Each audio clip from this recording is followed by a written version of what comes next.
फतेहपुर में गुलाबी गैंग लोकतांत्रिक की संस्थापक एवं राष्ट्रीय अध्यक्ष हेमलता पटेल के नेतृत्व में भारी संख्या में महिलाएं और पदाधिकारियों ने कलेक्ट्रेट परिसर में एकत्रित होकर एक बेहद आक्रामक और विशाल प्रदर्शन किया। दिल्ली के जंतर मंतर पर शांतिपूर्ण ढंग से नीट पेपर लीक और शिक्षा सुधारों को लेकर प्रदर्शन कर रहे छात्र छात्राओं तथा बेटियों पर पुलिस प्रशासन द्वारा की गई बर्बरतापूर्वक लाठीचार्ज और आंसू गैस के गोलों के विरोध में संगठन ने कड़ा आक्रोश जताया। विरोध स्वरूप सभी आंदोलनकारी महिलाओं ने अपने सर पर काली पट्टी बांध रखी थी। संगठन की राष्ट्रीय अध्यक्ष हेमलता पटेल ने जिलाधिकारी महोदया के माध्यम से महामहिम राष्ट्रपति महोदया को एक 2 सूत्री और जिलाधिकारी महोदया को स्थानीय जन समस्याओं से संबंधित एक 5 सूत्री ज्ञापन प्रेषित किया। महामहिम राष्ट्रपति से की गई मुख्य मांगों में छात्र छात्राओं व बेटियों को न्याय, मुआवजा एवं शिक्षा सुधार, पेपर लीक के मानसिक तनाव के कारण आत्महत्या करने वाले पीड़ित छात्रों के परिवारों को केंद्र सरकार द्वारा तुरंत 1-1 करोड़ रुपए का मुआवजा तथा परिवार के एक सदस्य को सरकारी नौकरी देने की मांग की गई। जो जंतर मंतर में मां बहनें और बेटियों के साथ जो अत्याचार हो रहा है, जिस हिसाब से उनके कपड़े फाड़े जा रहे हैं,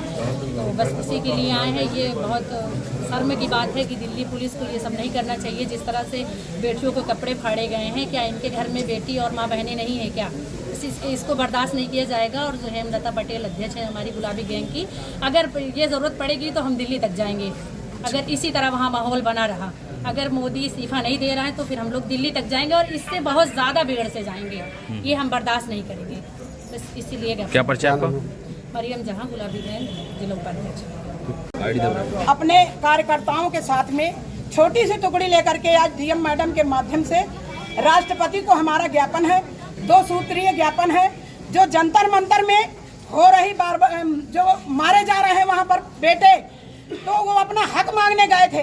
माँ बाप उनको पढ़ाते हैं नौकरी दिलाने के लिए, तो नौकरी नहीं मिलती है, पेपर लीक हो जाते हैं। जब देखो जब पेपर लीक हो जाते हैं, अगर वो अपना हक मांगने वहाँ जंतर मंतर पहुँच गए तो वहाँ की पुलिस इस तरह की बर्बरता करेगी कि बेटों को मारेगी, बेटियों को मारेगी, उनके प्राइवेट पार्ट पे जो डंडे लगा के मारती है पुलिस, इस तरह की पुलिस को हम बर्दाश्त नहीं करेंगे। और जो पुलिस इस तरह का काम करती है उसको चौराहे पे खड़ा करके गोली मार देना चाहिए। ना तो उससे कोई हमें लेना देना है और ना तो कुछ है। हम चाहते हैं कि ऐसी पुलिस को हम बर्दाश्त नहीं करेंगे और जो वहाँ पर हो रही बर्बरता को वहाँ पर बंद किया जाए और बच्चों को उनका न्याय मिले।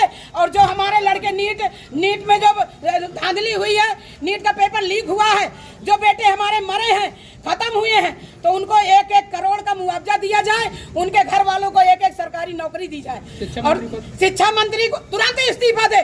वो तो इतना बेशरम है, इतना निर्लज्ज है कि पता नहीं क्या क्या करवाएगा मोदी और क्या क्या करवाएगा वो शिक्षा मंत्री। उसको तो अपने आप तत्काल इस्तीफा देना चाहिए।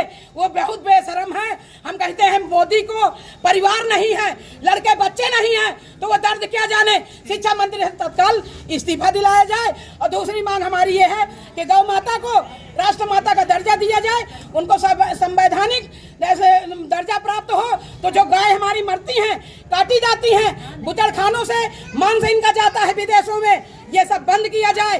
ये बहुत गलत बात है। ये सरकार अगर ये नहीं बदलती तो रोड में उतरेंगे, सारी जनता रोड में उतर करके प्रदर्शन करेगी। फतेहपुर से पंकज पटेल की रिपोर्ट, TV1 इंडिया न्यूज।